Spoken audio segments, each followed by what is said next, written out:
గుమ్మడికాయతో ఇంకొక రెసిపీ చేశాను నేను. ఫస్ట్ దానికి సంబంధించి స్టీమ్ చేసుకోవాలి గుమ్మడికాయని మొత్తం కుక్ అయ్యేలాగా. దాన్ని మంచిగా స్మాష్ చేసుకొని ఓ పక్కన పెట్టుకోండి. ఇప్పుడు ఒక మిక్సీ జార్ తీసుకొని దాంట్లో ఒక హాఫ్ కప్పు షుగరు, ఒక దాల్చిన చెక్క ఏసుకోవాలి. ఫైన్ పౌడర్ కింద మిక్సీ పట్టుకోండి. నెక్స్ట్ ఒక బౌల్ తీసుకొని మనం పౌడర్ చేసుకున్నాం కదా! అది ప్లస్ హాఫ్ కప్పు కర్డ్ కూడా మిక్స్ చేసుకోవాలి బాగా. కొంచెం స్మూతీ టెక్స్చర్ వచ్చేంత వరకు. తర్వాత దాంట్లోనే 1/4 ఆయిలు, అలాగే మనం స్మాష్ చేసి పెట్టుకున్న పంప్కిన్ మొత్తం మిక్స్ చేసుకోండి. ఇప్పుడు డ్రై ఇంగ్రీడియంట్స్ అనమాట. ఒక జల్లెడ తీసుకొని 1 cup maida, half tablespoon baking powder, 1/4 baking soda.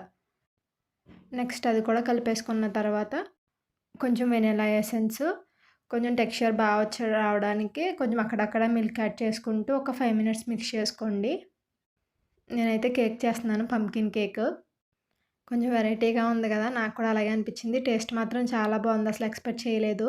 ఇప్పుడు ఒక బౌల్ తీసుకొని దానికి కోటింగ్ ఇచ్చి మైదా కోటింగ్ అంతే ప్రీ హీట్ చేసిన ఎయిర్ ఫ్రైయర్‌లో 160 డిగ్రీస్ 20-30 మినిట్స్ బేక్ చేసుకుంటే అయిపోద్దనమాట కేక్. చాలా ఫ్లఫీగా వచ్చింది కేక్ అయితే. నేను అసలు ఎక్స్పెక్ట్ చేయలేదు ఇంత బాగా వస్తదని. చాలా బాగుందనమాట కేక్ అయితే.